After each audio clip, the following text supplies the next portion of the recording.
The hum of dryers swallowed the hour. Metal doors clanged, coins chimed, detergent bit the air. It was 2:11 a.m. in a fluorescent laundromat off Maple and 6th when my phone lit my thigh through damp jeans. I thumbed the screen without thinking. Spending the night with my best friend. No emojis. No apology. Just the sentence that turned warm air to ice in my lungs.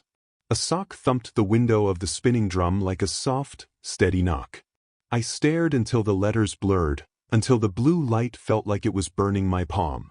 My whole body said move. My feet didn't. My name is Logan Pierce. I am 29 years old, and the night my girlfriend admitted she was staying with her best friend, I learned how quiet revenge can be.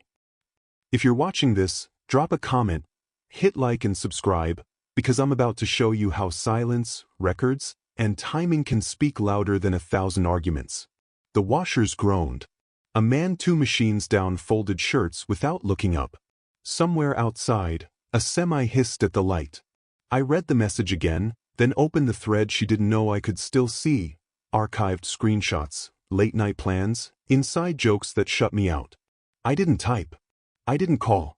I pressed the side button until the screen died and watched my own reflection in the black glass. The face of a man who had just been cut and hadn't bled yet. Memory swam up uninvited. Her head on my shoulder at the county fair, sugar on her lips. The Ferris wheel stuttering to a stop as she whispered, "It's always you." Cotton candy air. A brass band far away. My heart gullible and loud. I carried the laundry to the car and drove home through sodium orange streets, letting the city talk to itself in empty intersections. Inside my apartment, the silence felt like a cathedral. I laid the phone on the counter like evidence, started a new folder on my laptop, and named it what it was: truth. Dates. Screenshots. Bank charges that contradicted girls' night. Ride receipts pinging his neighborhood at 1:13 a.m. I wasn't scavenging. I was building a timeline a judge would respect and a liar would fear. By sunrise, the sky over Oak Ridge was the color of an exhausted bruise. My mother called at 7 because she always did. Diane Pierce, or nurse, soft voice, iron spine. "You sound rough," she said. "Did you sleep?" "Not really." "You don't have to tell me yet," she said, hearing what I didn't say. "But come by for dinner. Your father is pretending he knows how to grill salmon." Dad, Rick, was a long-haul truth told in short sentences. Retired linesman, devotion measured in fixed hinges and oil changes. He loved hard and argued harder. Then there was my older brother, Mason, mortgage broker, immaculate fades, compliments with hooks in them. And Ellie, my little sister, journalism major, eyes like she already knew the headline. If my family was a table, she was the one leg that never wobbled. I showered. I dressed. I looked like a person capable of answering emails. At work, the logistics floor buzzed. Forklift videos muted on a safety loop, dispatch radios whispering zip codes like spells. My manager, Alvarez, slid a freight problem onto my desk. Port stuck. Find me a route that doesn't exist. On it, I said, grateful for math that didn't lie. At lunch, Mason texted, "Still with that girl?" I stared at the bubble. Typed no, deleted it. Typed nothing. Sent nothing. Evening found me at my parents' split level, front bushes trimmed like they were waiting for a parade. Dad mangled the grill tongs with the same concentration he used on power lines for 30 years. "You look tired," he said, which is how he says I'm worried. Mom hugged me with that quiet scan nurses do. "You hungry, honey?" Ellie stole my phone and perched on the arm of the couch. "What's wrong with your face?" "It's just my face." She scrolled, then stopped. She didn't say what she saw. She set the phone down like a lit match. "Who did this?" I shrugged. The shrug collapsed under its own weight. At dinner, Mason talked about rates like he owned gravity. "Interest climbs. People panic. I bring calm," he said, buttering a roll like a sermon. He turned to me. "You still moving boxes for a living?" I swallowed. "I move millions of dollars of inventory with a spreadsheet and a phone." He grinned. "So, boxes." Mom shot him a look. Ellie stabbed asparagus with righteous precision. Dad asked about Grandpa's place by the river, The bungalow we'd all argued about since the funeral. Lawyer says we meet next month, he said. Your grandfather wanted family to decide together. Mason leaned in, casual the way a cat is with a canary. Sell it. Split the cash. Simple math. Ellie said, he promised Logan the front room for writing when we were kids. That was pretend, Mason said. Grown-ups do math. Another memory slid under my skin. Grandpa's calloused hand covering my SAT printout. His chuckle, you got grit, kid. Build something with it. Dust in a shaft of light. The smell of cedar and coffee. I looked at my family and felt two betrayals threading toward each other, the one with her and the one I could see coming over a property line. After dinner, I helped Mom rinse plates. She bumped my hip with hers. I hate your quiet, she said softly. It means you're carrying something alone. I'm building a bridge, I said. I'll let you cross when it holds. On the way out, Dad stopped me on the porch. Your brother is himself, he said. Don't let him take what's yours. What's mine? I asked. His gaze flicked to the river's dark ribbon beyond the trees. What you've earned. What was promised. I didn't sleep that night. I organized. In truth, I added her text in big, merciless type. I wrote a simple statement in a subfolder called Boundaries. I will not shout, bargain, or compete with a lie. I will document, decide, and act. Under it, I listed what action meant, and the lease overlap, remove shared logins, notify the right people at the right time, talk to the lawyer about the bungalow before Mason simplified me out of it. Midnight. Then 1. At 2, I stood at my window and watched taillights thread down Maple like embers. My phone buzzed. You up? Don't be weird. He's just a friend. 2 minutes later. Staying there tonight. We're watching movies. Don't be controlling. The room narrowed to a keyhole. I set the phone face down on the sill. Memory cut clean as glass. Her texting in my passenger seat outside his apartment. Rain scar-lining the windshield. Her tilted smile. He needs me. You don't get it. I wrote 3 names on a sticky note. Her, Tim, Natalie. I'd seen her tagged months ago, his fiancée who'd vanished from his grid. I found an address through an old bridal shower registry link nobody bothered to scrub. I didn't feel like a detective. I felt like a man closing a loop. Before dawn, I drafted a letter in plain English. No adjectives. No moral. Just dates, times, attached proof. I printed it twice and sealed it, ink still warm. When the sun came up, I carried both envelopes to the car with my gym bag like they were just another errand. On my way down the stairs, the neighbor's dog whined through the railing. I scratched its head, felt its grateful weight against my palm, and realized the shaking in my fingers was gone. Silence had steadied into something else. Resolve. I started the engine. The day opened like a door I was finally ready to walk through. The morning sun bled pale gold over the river as I slid the 2 envelopes into the post office slot. No speeches. No fury. Just proof, sealed and stamped. Once they left my hand, the weight in my chest shifted. Not lighter, like gravity had finally picked sides. Natalie would know the truth about her fiancé. Her mother would know what kind of daughter she raised. The evidence would travel faster and cut sharper than anything I could say. I drove to the bungalow after, gravel crunching under my tires, the old house waiting like a witness. The porch sagged, shutters crooked, but the bones held. Grandpa's place. The place Mason already dreamed of cashing in. Inside, dust motes drifted like snow in a beam of light. I opened windows until the house breathed again, then sat at the kitchen table with my notepad. I wrote down repairs, gutters, paint, porch rail, cracked plaster above the stairs. It looked like work. It looked like permanence. The bungalow was more than wood. It was proof that promises could be honored, even when people failed. That night, family dinner turned into a trial. Dad nursed a beer, Mom set out roast chicken, Mason leaned back like he owned the table. Ellie clicked her pen under her plate, always the reporter. The bungalow should be sold, Mason said, casual but sharp. Split it evenly. Grandpa didn't want us chained to some broken house. Ellie shot him a look. He promised Logan that room for writing when we were kids. You remember? That was pretend, Mason scoffed. Grown-ups do math. Selling's fair. I clenched my jaw. Fairness isn't always math. Dad muttered. Your brother has a point. Mom touched my arm. Logan, maybe we should listen? No, I said. The word hung heavy. Grandpa left it for me, and I'm keeping it. Silence. Mason smirked. So that's your plan? Hide away in a dead man's house while the rest of us split scraps.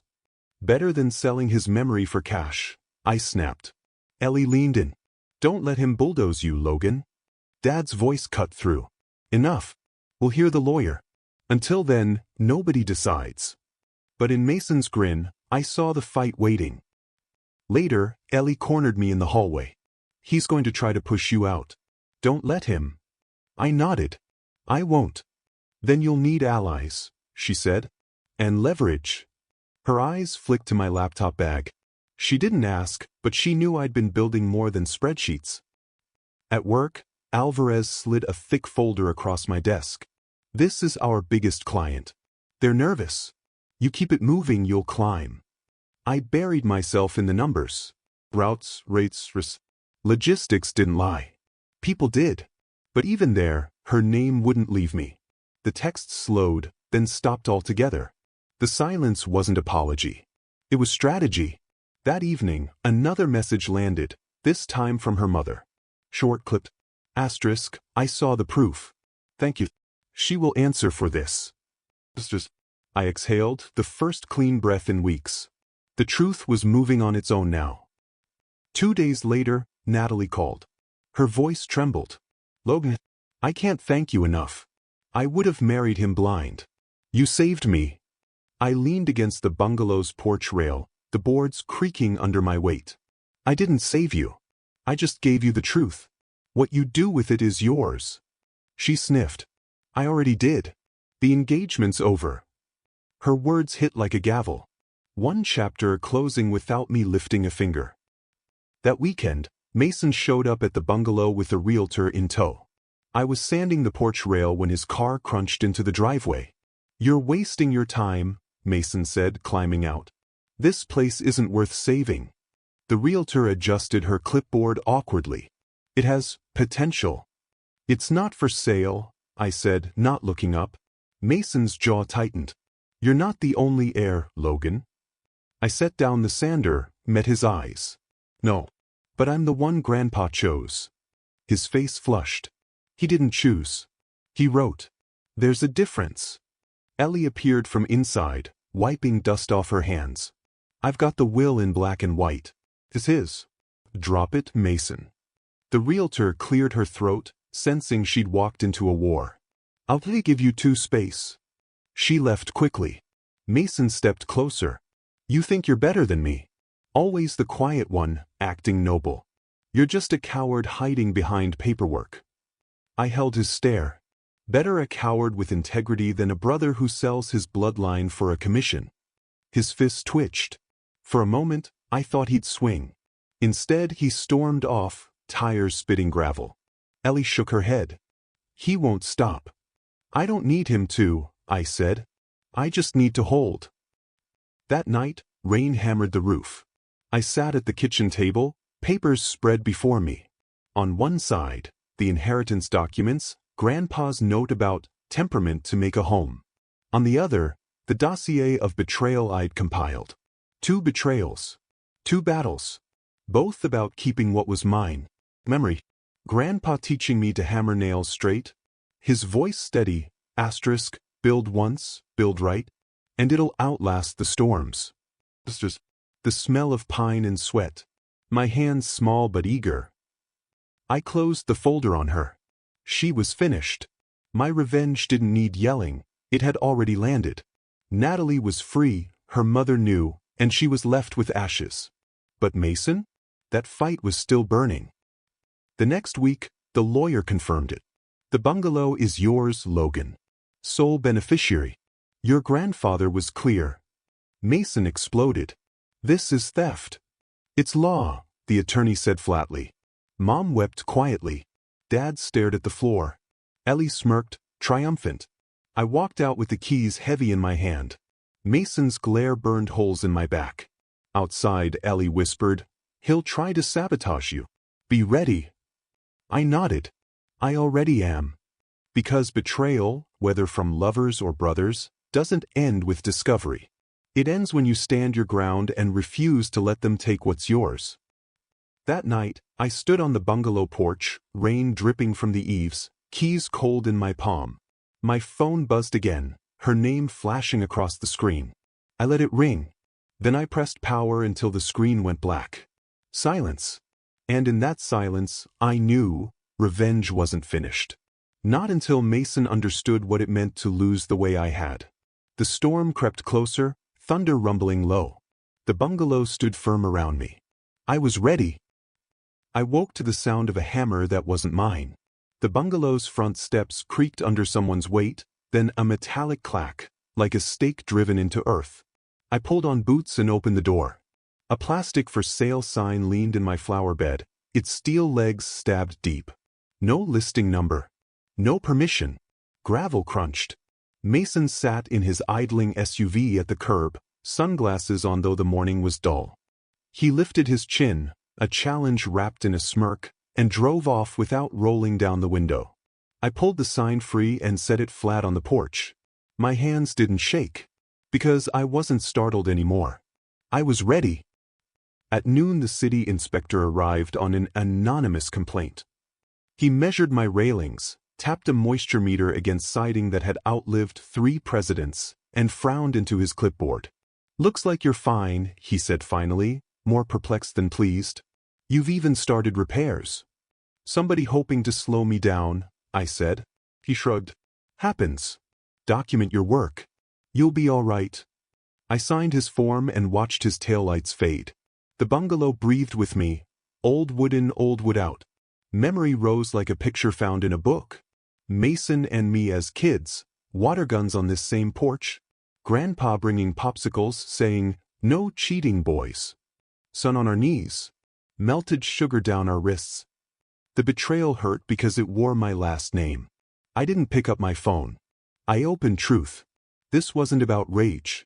It was about boundaries you could notarize. I walked next door and asked Mrs. Halpern, the neighbor who saw everything without trying, if her doorbell camera had caught the signed delivery. She tapped her screen, scrolled, and there it was, 6:12 a.m., Mason carrying plastic and steel like a flag. "Need me to send it?" she asked. "Please." Back at my kitchen table, I wrote a 1-page letter titled Non-Interference Agreement. It was simple. Mason acknowledged the will, affirmed he had no claim on the bungalow, and agreed not to list, market, or encumber the property in any way. At the bottom, a line for his signature and date. I printed 2 copies. Then I opened a second folder and typed evidence packet.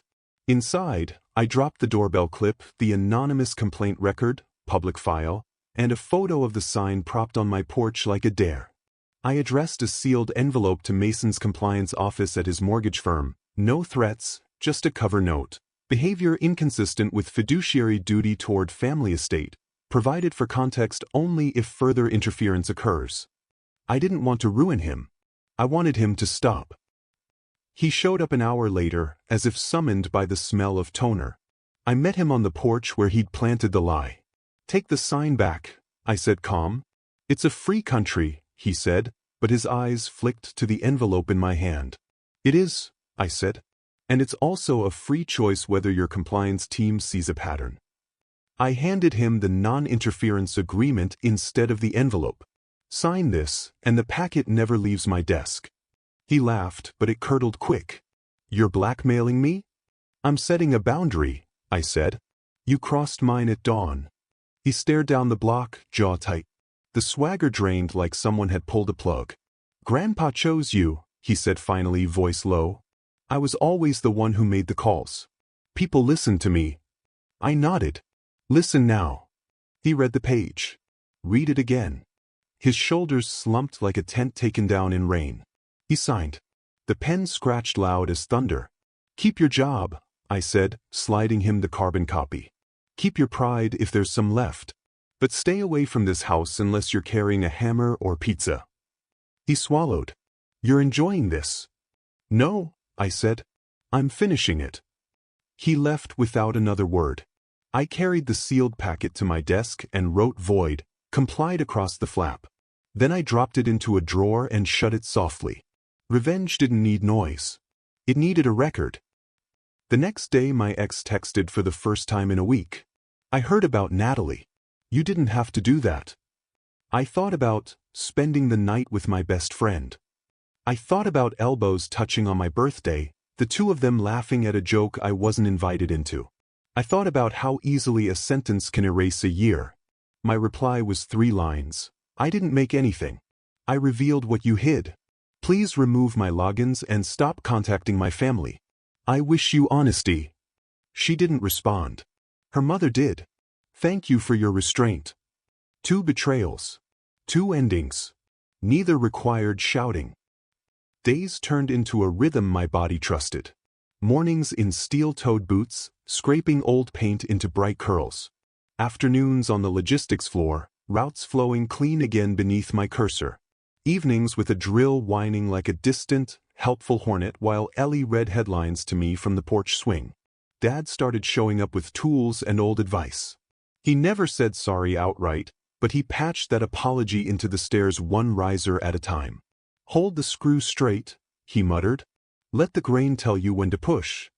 Mom arrived with a tape measure and a casserole nobody asked for but everybody ate.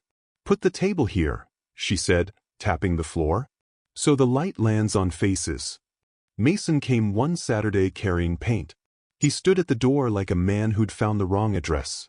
I meant what I signed, he said. I won't touch it. But, can I help? I handed him a brush. Cut the edges, I said. No drips. We worked in something like peace. Not forgiveness. Formation. Memory slid in like a soft cord. The 4 of us kids building a blanket fort between couch and chairs. Grandpa crawling in on elbows with a flashlight, saying, if it stands, it's real. Lampwarm air. The smell of dust and laundry.